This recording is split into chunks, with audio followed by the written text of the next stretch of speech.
Halo teman-teman, perkenalkan nama saya Marcel Mulyadi dari Universitas Tarumanegara dengan nomor absen 205/2060. Dan sekarang saya akan menjelaskan tentang apa itu kriminologi. Kriminologi pertama kali disampaikan oleh Topinard. Dia adalah seorang antropologi yang berasal dari Prancis dan secara harfiah berasal dari kata krimen yang berarti kejahatan atau penjahat dan logos yang berarti ilmu pengetahuan. Maka kriminologi dapat berarti ilmu yang mengkaji tentang apa itu kejahatan dan juga gejala-gejala yang mengakibatkan terjadinya kejahatan. Ilmu kriminologi berkembang pada tahun 1850 bersama-sama dengan ilmu sosiologi, antropologi, dan psikologi. Ilmu kriminologi ini berawal dari pemikiran bahwa manusia merupakan serigala bagi manusia lain dan selalu mementingkan diri sendiri dan tidak mementingkan orang lain. Di Indonesia sendiri, ilmu kriminologi ini terdapat di Universitas Indonesia pada tahun 1970 dan di bawah prodi kriminologi dibawa oleh FISIP. Ilmu kriminologi ini memandang kejahatan sebagai sebuah hasil dari proses psikologi sehingga perlu melakukan pendekatan secara psikologis. Ilmu kriminologi pada era modern ini diartikan sebagai ilmu yang mengkaji dan juga membahas kejahatan dan juga macam-macam penyimpangan tingkah laku manusia, baik sebagai sebuah gejala sosial maupun psikologi. Oleh karena itu, dunia hukum juga membutuhkan apa itu disiplin ilmu lain yang juga mampu menjelaskan setiap sifat penyimpangan kaitannya dengan perilaku manusia, seperti situasi psikologis tertentu yang mampu memotivasi seorang untuk melakukan tindakan kejahatan. Tipe-tipe pelaku kejahatan pada kriminologi itu terdiri dari banyak variasi tertentu. Pada umumnya, tipe-tipe penjahat itu ada born criminal, insane criminal, dan criminaloid. Kemudian, juga ada tipe penjahat born criminal yang tipe ini yang mencakup sepertiga dari jumlah seluruh penjahat di dunia common crime.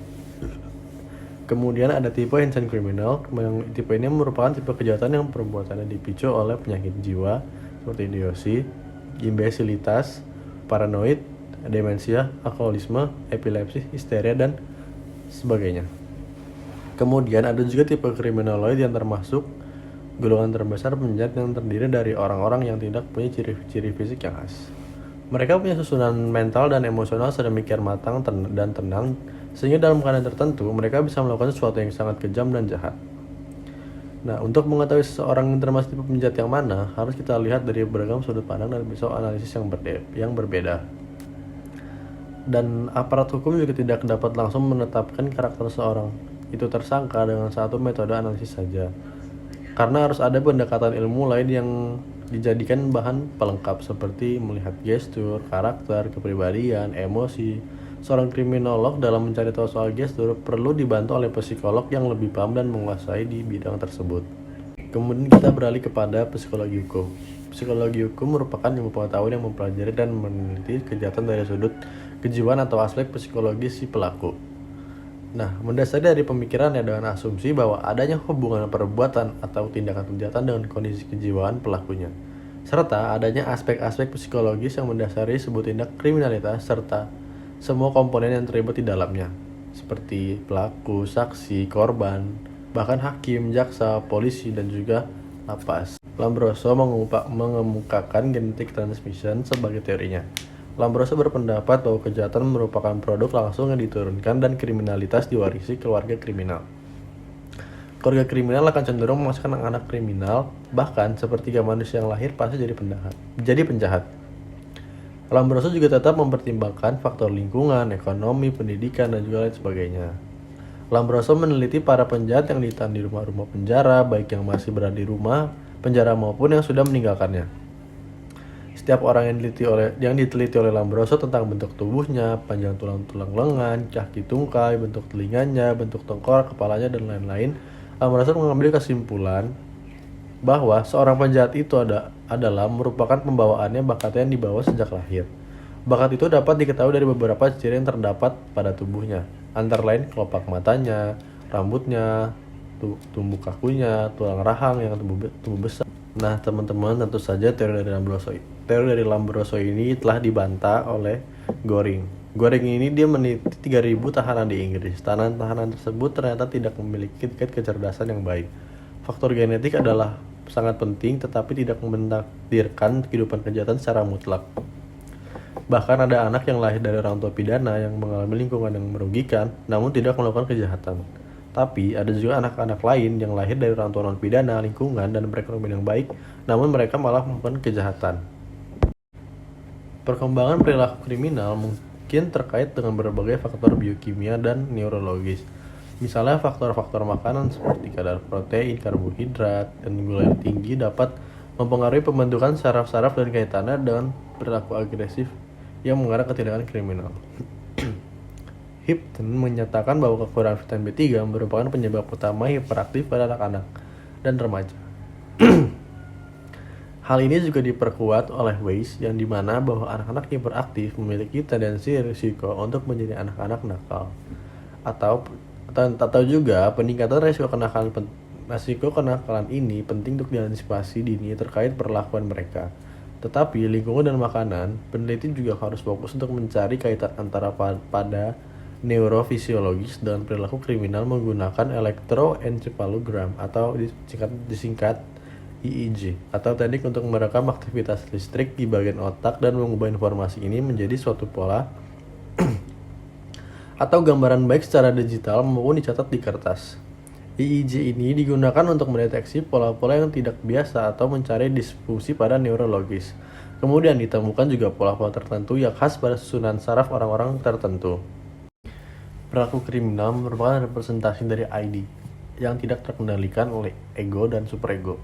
ID ini merupakan impuls yang memiliki prinsip kenikmatan atau disebut pleasure principle. Ketika prinsip itu dikembangkan, superego terlalu lemah untuk mengontrol impuls. Akibatnya, perilaku untuk sekehendak hati asalkan menyenangkan muncul dalam diri seorang. Ibaratnya seperti ini. Ibarat kuda yang selalu ingin lari dan mempunyai naluri untuk bebas. Juga ibarat tali pedati yang mengontrol kuda. Superego itu ibarat sais yang bersama ego atau tali kendali superego. Sais itu yang mengatur dan mengarahkan tingkah laku agar tidak keluar jalur sesuai dengan harapan normal atau masyarakat. Mengapa superego lemah? Karena superego itu diperoleh melalui ajaran orang tua, sekolah, pendidikan agama, dan sebagainya. Di sini terdapat nilai-nilai moral yang memberi batasan baik dan atau buruk. Berkaitan dengan suara hati, ada didikan yang terlalu lemah atau tidak diawasi, ada juga didikan dan ajaran yang diberikan secara kaku dan keras sehingga individu menjadi berontak dan menentang, sehingga sulit untuk menjaga ego agar tetap di jalurnya. Dengan kata lain, pelaku kriminal adalah orang yang telah gagal untuk mengontrol dari prinsip kesenangan dengan prinsip realitas. Jika membicarakan mengenai pembunuhan atau murder, artinya adalah sengaja mengambil kehidupan orang lain. Pendekatan pada niat ini sangat penting. Pembunuhan massal berarti membunuh sejumlah orang secara bersamaan, biasanya akibat keputusasaan terhadap situasi, sehingga muncul tindakan agresi dan kemarahan yang membabi buta. Contoh, menebar racun, teror bom, penembakan di keramaian, dan juga ada pembunuhan berantai atau serial killer. Jika pembunuhan massal tadi yang membunuh lebih dari periode waktu tertentu, bukan dalam satu kali eksekusi, pelaku serial killer ini cenderung memiliki obsesi tertentu terhadap korban. Misalnya, para korban biasanya dipermainkan atau diteror, disiksa, atau mengalami kekerasan seksual sebelum dibunuh misalnya. Psikopat merupakan hal yang selalu ditanyakan oleh setiap mahasiswa dalam mata kuliah kriminologi. Pengidapnya juga sering disebut sebagai seorang sosiopat karena perilakunya yang antisosial dan juga merugikan orang-orang terdekatnya. Psikopat tak sama dengan orang gila karena seorang psikopat sadar sepenuhnya atas perbuatannya. Pengidapnya seringkali disebut orang gila karena gangguan mental. Dalam kasus kriminal, psikopat dikenali sebagai pembunuh, pembunuhan dasar kekerasan, pemerkosa, dan juga pembunuhan berantai. Psikopat terkenal dengan kecerdasannya menyusun rencana kejahatan dengan sangat rapi. Hukum pidana memusatkan perhatian terhadap pembuktian suatu kejahatan, sedangkan ilmu kriminologi ini memusatkan perhatiannya pada faktor-faktor penyebab terjadinya kejahatan. Ilmu kriminologi ini ditujukan untuk mengungkapkan motif pelaku kejahatan, sedangkan hukum pidana ditujukan kepada hubungannya antara tindakan dan akibatnya. Faktor motif dapat ditelusuri dengan bukti-bukti yang memperkuat adanya niat melakukan kejahatan. Jadi, ilmu kriminologi ini berusaha untuk memperoleh pengetahuan dan pengertian mengenai gejala sosial di bidang kejahatan yang terjadi dalam masyarakat, atau kata lain, mengapa terdakwa sampai melakukan perbuatan jahat itu. Hukum pidana juga berusaha untuk menghubungkan perbuatan jahat dengan hasil pembuktian bahwa ia melakukan perbuatan tersebut untuk meletakkan criminal responsibility. Hukum pidana lebih banyak mencangkut segi praktek, oleh karena baru dipergunakan setelah timbulnya suatu perbuatan jahat. Jadi, hukum pidana lebih menekankan pada tindakan represif. Ilmu kriminologi ini adalah suatu ilmu yang lebih luas daripada hukum pidana, di mana pengertian-pengertiannya dapat digunakan untuk memperjelas konsep-konsep dan masalah-masalah yang terdapat dalam hukum pidana. Untuk lebih jelasnya bahwa metasains di atas hukum bukan hanya sebagai pelengkap terhadap hukum pidana. Bahkan metasains juga merupakan disiplin yang utama daripadanya. Karena kejahatan tidak hanya meliputi aspek yuridis dan sosiologi, melainkan pula meliputi kejahatan dalam arti agama dan moral.